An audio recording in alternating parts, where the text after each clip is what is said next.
Good morning class 12th। इससे पहले वाली क्लास में मैंने आपको काव्य मंजरी का रिवीजन कराया था।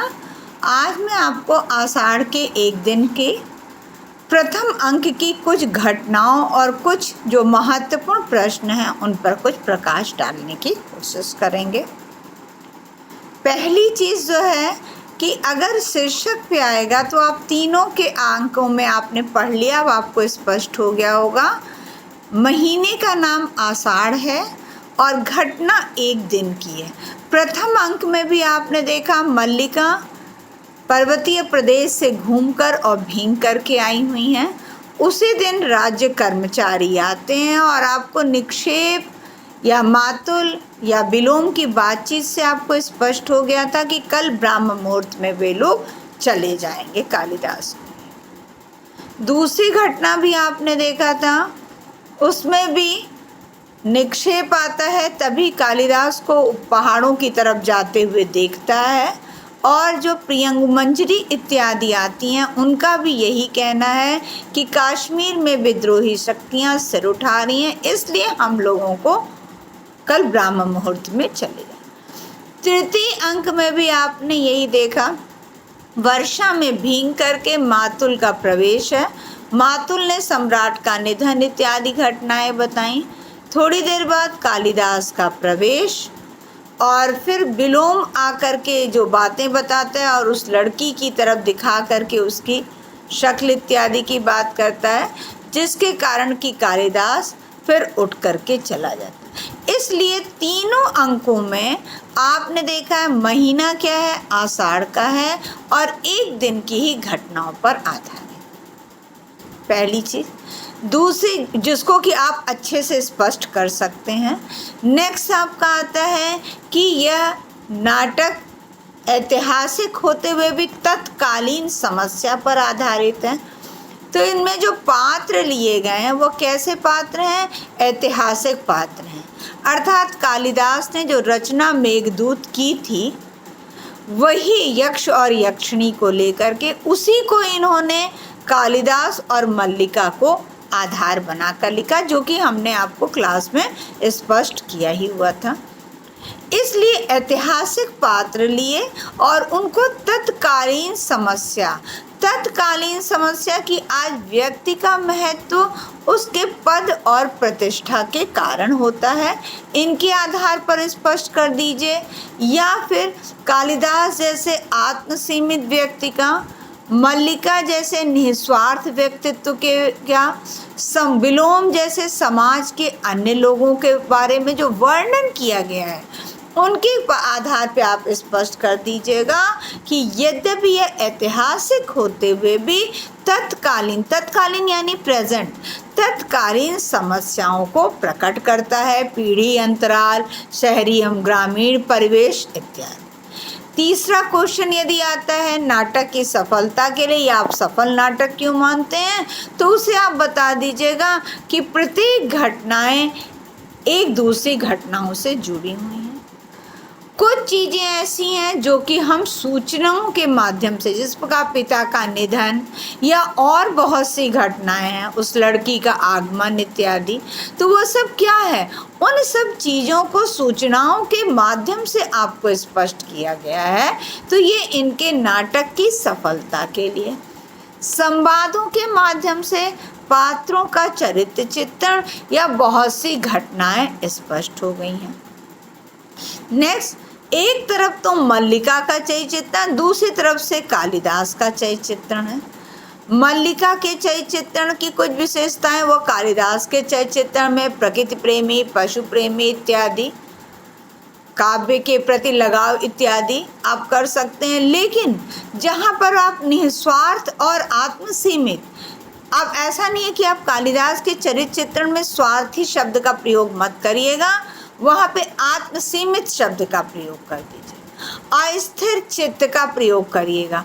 क्यों? क्योंकि कभी भी जो मुख्य पात्र है उस मुख्य पात्र के लिए हमें कभी भी नकारात्मक यानी नेगेटिव शब्दों का प्रयोग नहीं करना चाहिए। दूसरी चीज़, हमने क्वेश्चन दिया था मेघ गर्जन का या वर्षा के शब्दों का। वर्षा के शब्द के द्वारा आपको संकेत कर दिया गया कि वह आषाढ़ के महीने में किस प्रकार का दृश्य होता है। और दूसरी तरफ से मेघ गर्जन, जिस प्रकार से घर का देख रहे हैं आप परिवर्तन हो रहा है, लोगों के विचारों में परिवर्तन हो रहा है, इन सब आधारों पे स्पष्ट कर दीजिए। अब आप रंगमंच का देख लीजिए। तीनों अंकों के रंगमंच की तुलना कर दीजिएगा। दीवार लकड़ी की है। प्रथम अंक का हम कर रहे हैं, चिकनी मिट्टी से पोती गई है। बीच बीच में गेरू से स्वास्तिक, शंख, कमल इत्यादि के चिन्ह बने हैं।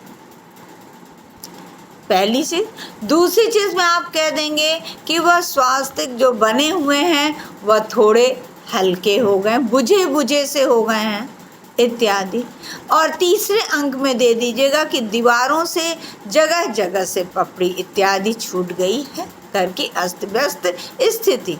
ठीक उसी प्रकार से मल्लिका की है। तो ये मेन चीज़ है कि जैसा पात्रों के मनोमस्तिष्क में हो रहा है, ठीक वैसा ही दृश्य हमको रंगमंच पर भी दिखाई दे रहा है। नेक्स्ट है आपका मिट्टी के बुझे हुए दिए इत्यादि। ये तो आप समय के लिए वो कर दीजिएगा। नेक्स्ट है, प्रथम अंक में 3-4 बड़े कुंभ रखे गए। दूसरे अंक में, और ये कुशा से ढके हुए हैं, यानी उनके अंदर कुछ रखा गया। दूसरे अंक में आपने 2 कुंभ रखे और उन पर भी कालिख और काई जमी है। तृतीय अंक में आपने देखा है कि सिर्फ 1 कुंभ है, वह भी टूटा। नेक्स्ट आपका जो बैठने का आसन है उस पर बागछाल बिछी है। द्वितीय अंक में वो बागछाल इत्यादि जगह जगह से फट गई है या नहीं है।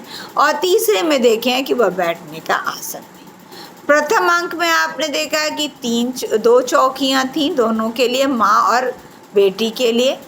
दूसरे अंक में आपने देखा था केवल 1 चौकी थी, यानी मल्लिका की थी, माँ तो अस्वस्थ थी। और तीसरे अंक में आपने चौकी का उल्लेख नहीं किया गया, बस थोड़े से टूटे फूटे बर्तन इत्यादि वहाँ जितने व्यवस्थित थे उस हिसाब से वर्णन कर दिया। प्रथम अंक में आपने देखा था कि अंबिका छाछ में बैठे हुए धान फटक रही है और मल्लिका भींगे वस्त्रों में कांपती सिमटती अंदर की तरफ आ रही है। दूसरे अंक में आपने देखा था मल्लिका खरल में औषधि पीस रही है और निक्षेप का प्रवेश दिखाइएगा।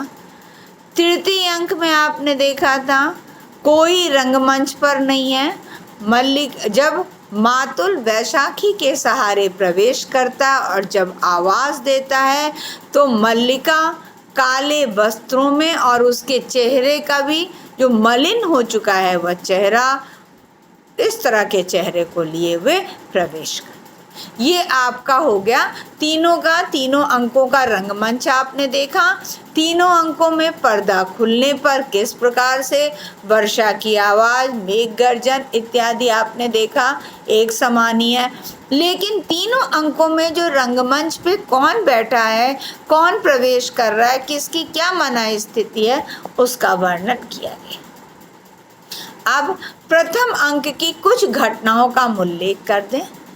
पहले में मल्लिका जब प्रवेश करती है तब कहती है, माँ आषाढ़ का पहला दिन और ऐसी धारासार वर्षा कि दूर दूर तक की उपत्यकाएं भीग गई। मैं कहाँ गई थी? मैंने सोचा था दक्षिण से उड़कर आती बकुल पंक्तियों को देखूंगी, लेकिन मैं पूरा वस्त्र भिंगाई हूँ। मुझे मालूम था वर्षा होगी, लेकिन फिर भी मैं उन पगडंडियों पर चढ़ने लगी जिससे मेरा अंशुक इत्यादि भी उड़ गया था। साथ ही साथ उसने कहा, माँ मैंने सौंदर्य का ऐसा साक्षात्कार किया है जो कि जिसका वह वर्णन स्वप्न की तरह चित्रमय इत्यादि वर्णन मैं कभी भूल नहीं सकती। अस्पृश्य होते हुए भी माशल इत्यादि, पर्वतों को सहलाती हुई मेघमालाओं में लोग कैसे खो जाते हैं, किस प्रकार काव्य रचना करने लगते हैं, यह सभी मुझे वहाँ जाकर के ही अनुभूत हुआ। साथ ही साथ वो बार बार माँ के बालों में हाथ डालती है माँ के गालों पे करती है, सिर पे माथे रखती ताकि माँ कुछ बोले, लेकिन माँ कहती है अंदर तल पे भी कपड़े भी रखे हैं, दूध भी औटा दिया है, उन्हें मिल उलझल करके पी लो। तब कहती है माँ तुम रो क्यों रही, उदास क्यों? कहती है कभी कभी मन बैठे उदास हो जाए। इसी बीच घोड़े के टापों के शब्द सुनाई देते हैं। दूर कुछ कोलाहल होता है और घोड़े के टापों के शब्द सुनाई देते हैं। तुरंत उठ करके मल्लिका जो उसका है वातायन यानी खिड़की, वहाँ जा रही है। और अंबिका भी जब पास जाती है, क्योंकि वह ग्राम प्रदेश है, वहाँ इस तरह के घोड़े के टापों के शब्द इत्यादि सुनाई नहीं देते हैं। तब मल्लिका पूछती है कि ये लोग कौन हैं? तब माँ कहती है राज्य के कर्मचारी हैं और ये जब भी आते हैं युद्ध, महामारी एवं अनिष्ट की आशंका होती है। और पिछली महामारी में जब तुम्हारे पिता की मृत्यु हुई थी तब यह यहाँ आए।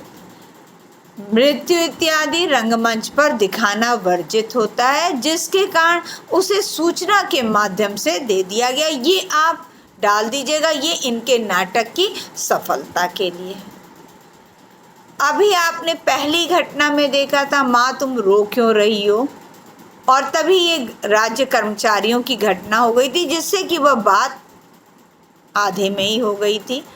अब ये इनके नाटक की सफलता की प्रत्येक घटना है, एक घटना दूसरी घटना से जुड़ी हुई है, जिसके कारण कि माँ कहती है कि अग्निमित्र लौट आया है। वे लोग इस संबंध के लिए प्रस्तुत नहीं हैं और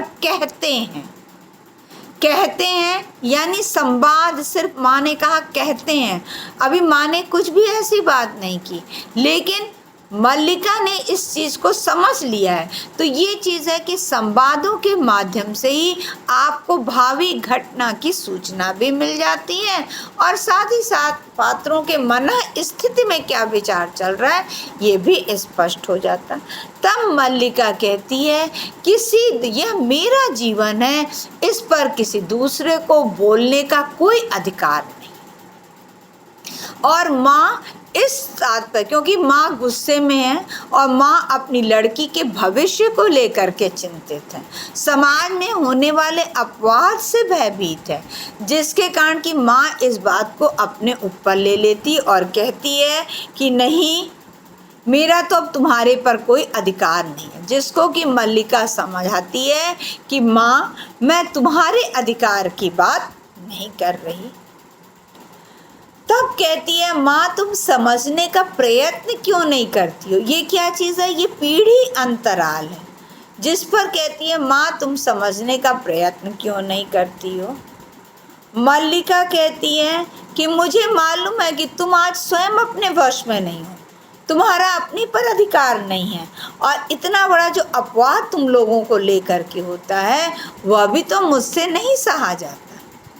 यहाँ पर देखिए यही पीढ़ी अंतराल है, और उसी पीढ़ी अंतराल के कारण मल्लिका कहती है कि माँ मुझे मालूम है कि समाज में अपवाद होता है, अर्थात हम लोगों को लेकर के जो लोग तरह तरह का अपवाद करते हैं यह मुझे मालूम है माँ। और साथ ही साथ मुझे दुख का भी अनुभव होता है कि मेरे कारण तुम्हें तरह तरह की बातें सुननी पड़ती है, लेकिन मैंने भावना में भावना का वर्ण किया है। यहाँ पर ये भावना में भावना का वर्ण हम आपको स्पष्ट कर दें कि इसका यही कहना है कि मेरी जो उस व्यक्ति के प्रति भावना क्या है, पवित्र है, कोमल है और अनश्वर है।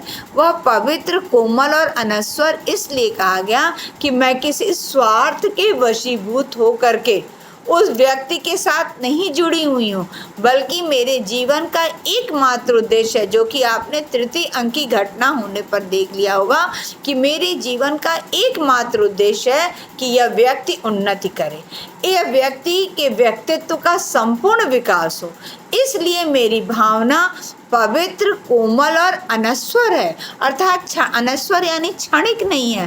पवित्र अर्थात मैं किसी स्वार्थ के वशीभूत होकर के नहीं कर रही हूँ। और कोमल क्यों? क्योंकि मुझे काव्य रचना अच्छी लगती है उन पर्वतमालाओं को जिनके कारण। अंबिका, और मुझे ऐसी भावना से वितृष्णा होती है, पवित्र, कोमल और अनश्वर। अर्थात क्यों? क्योंकि समाज में एक तो पीढ़ी अंतराल है, पीढ़ी अंतराल पे आप स्पष्ट कर दीजिएगा, जिसके कारण कि माँ कहती है मुझे तुम्हारी इसी भावना के कारण तो आज मुझे दुख होता है कि तुम किसी बात को नहीं सुनती हो, तुम समाज में किस प्रकार का अपवाद हो रहा है ये भी तुम नहीं समझती हो।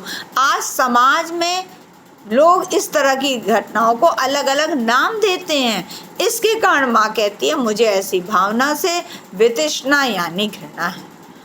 मल्लिका, माँ तुम मुझ पर विश्वास क्यों नहीं करती? अर्थात भाई बच्चे के लिए सबसे बड़ा, सब कोई उससे आंखें मोड़ ले, सबको लगे कि गलत कर रहा है तो बच्चे को दुख नहीं होगा, लेकिन जिस दिन बच्चे को यह महसूस हो जाए कि माँ बाप उसके बारे में गलत सोच रहे हैं, उस दिन व्यक्ति के लिए सबसे अधिक। तो इसीलिए कहती है माँ तुम मुझ पर विश्वास क्यों नहीं, अर्थात मैं तुम्हें धोखा नहीं दे सकती हूँ।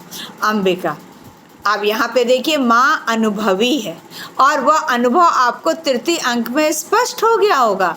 इसी कारण कहती है कि तुम जिसे भावना कहती हो वह केवल छलना और आत्म प्रवंचना।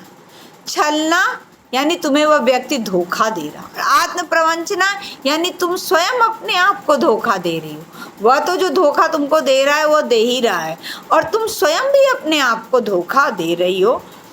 मैं पूछती हूँ भावना में भावना का वर्ण क्या होता है, उससे जीवन की आवश्यकताएं किस तरह पूरी हो सकती, यानी जीवन की जो प्राथमिक आवश्यकताएं हैं वह प्राथमिक आवश्यकताएं किस तरह तुम्हारी पूरी होंगी।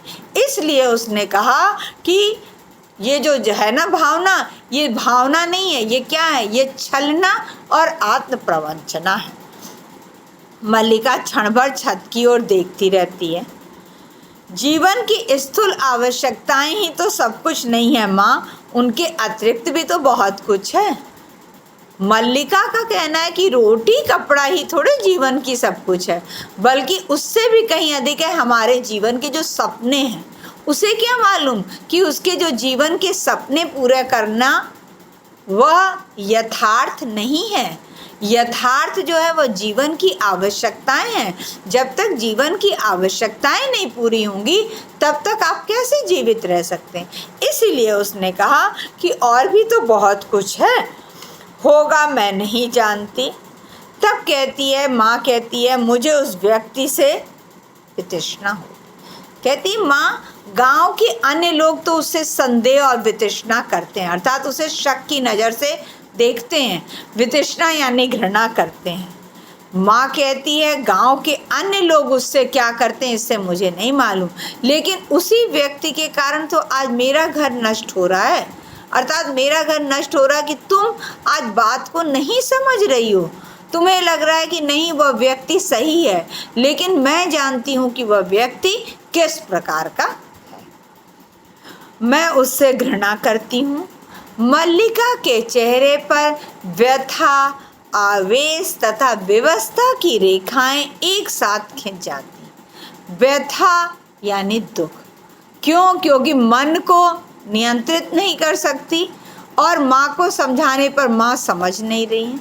आवेश कि जिसको जो युवा वर्ग के अंदर आवेश है, जो युवा वर्ग अपनी इच्छा के अनुसार करना चाहता है, वह माता पिता के द्वारा या बड़ों के द्वारा बताए गए उचित और अनुचित मार्ग को नहीं देख रहा है।